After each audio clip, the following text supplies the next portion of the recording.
Hi అండి. అందరికీ నమస్కారం. Welcome to my channel. ఈ వీడియోలో ఆంధ్రప్రదేశ్ ప్రభుత్వానికి ధర్నా నోటీసులు ఇచ్చిన ఉద్యోగ సంఘాల సమాఖ్య ధర్నా షెడ్యూల్ ఇదే.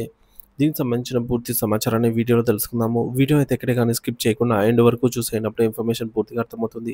అలాగే వీడియో చూస్తున్న ప్రతి ఒక్కరు వీడియోకి లైక్ చేయండి ఫ్రెండ్స్. ఈ వీడియోని తోటి ఉద్యోగ పెన్షన్ మిత్రులతో అయితే షేర్ చేయండి. కొత్తగా చూస్తున్నవారు ఇంకా ఎవరైనా మన ఛానల్‌ని సబ్స్క్రైబ్ చేసుకోకుంటే వెంటనే మన ఛానల్‌ని సబ్స్క్రైబ్ చేసుకోండి. దీని ద్వారా నేను చేసే లేటెస్ట్ వీడియోస్ అన్నీ మీ వరకు రీచ్ అవుతాయి. ఇక ఆలస్యం చేయకుండా వివరాల్లోకి అయితే వెళ్ళిపోదాము.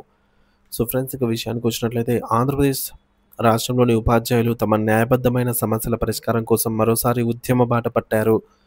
ఉపాధ్యాయ సంఘాల సమాఖ్య ఫ్యాక్పో, federation of Andhra Pradesh teachers organisation 18 కీలక డిమాండ్లతో కూడినటువంటి ధర్నా నోటీసులను రాష్ట్ర ప్రభుత్వానికి మరియు విద్యాశాఖకు అందజేసింది.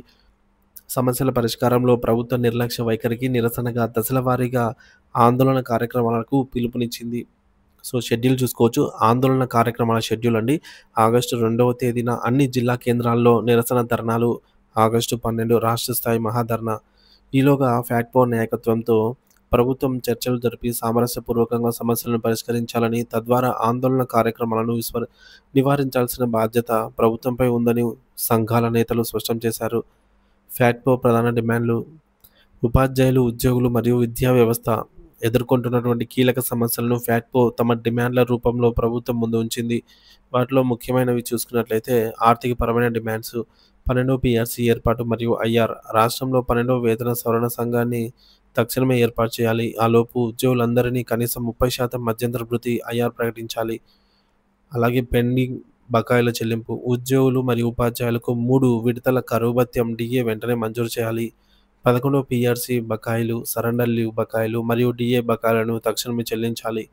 రిటైర్మెంట్ ప్రయోజనాలు: పదవి విరమణ చేసిన వారికి గ్రాట్యుటీ, కమ్యుటేషన్, లీవ్ ఎన్కాష్మెంట్ వంటి బకాయిలను వెంటనే విడుదల చేయాలి. జీతాల చెల్లింపు: ఇటీవల అప్గ్రేడ్ అయిన పాఠశాలల్లోని కొత్త పోస్టులను ఎంచుకున్నటువంటి ఉపాధ్యాయులకు నెలల తరబడి నిలిచిపోయిన జీతాలను తక్షణమే చెల్లించాలి.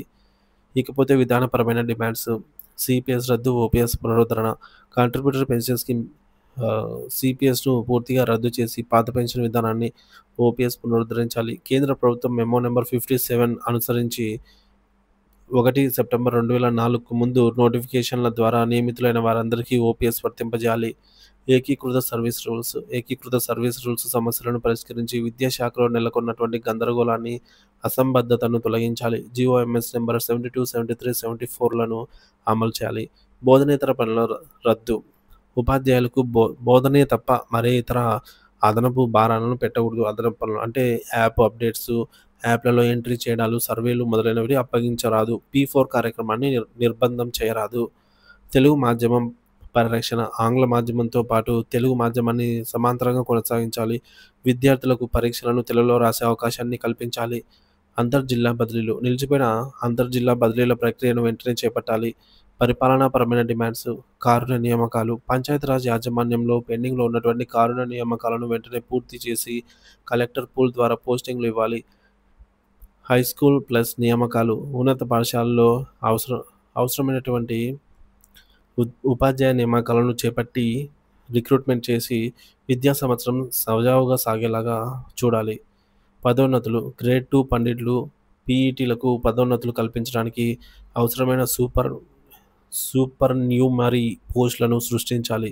బదిలీలు: మండల విద్యాశాఖ అధికారుల ఎంఈఓ బదిలీలను వెంటనే చేపట్టాలి. మున్సిపల్ ఉపాధ్యాయుల సమస్యలు: మున్సిపల్ ఉపాధ్యాయులు ఎదుర్కొంటున్న జీపీఎఫ్ మరియు ఇతర సమస్యలను పరిష్కరించాలి. ఈహెచ్ఎస్ మరియు మెడికల్ రియంబర్స్మెంట్లు: ఎంప్లాయీ హెల్త్ స్కీమ్, ఈహెచ్ఎస్ మరియు మెడికల్ రియంబర్స్మెంట్ బిల్లుల చెల్లింపులో ఎదురవుతున్నటువంటి సమస్యలను శాశ్వతంగా పరిష్కరించాలి. ఎస్జీఎఫ్ సెక్రటరీ పునరుద్ధరణ: పదవీ కాలం పూర్తి కానటువంటి స్కూల్ గేమ్స్ ఫెడరేషన్ ఎస్జీఎఫ్ సెక్రటరీలను తొలగించడం సరికాదు. వారిని తిరిగి కొనసాగించాలి.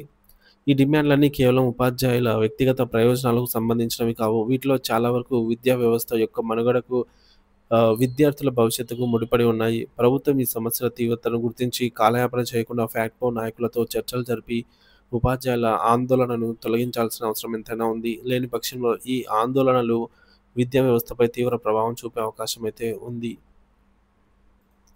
ఉద్యమ బాట పట్టిన ఉపాధ్యాయులు ప్రభుత్వానికి 18 డిమాండ్లతో ఫ్యాక్పో ధర్నా నోటీసు. ఆగస్టు 2న జిల్లా స్థాయి, ఆగస్టు 12న రాష్ట్ర స్థాయి ఆందోళనలకు పిలుపు.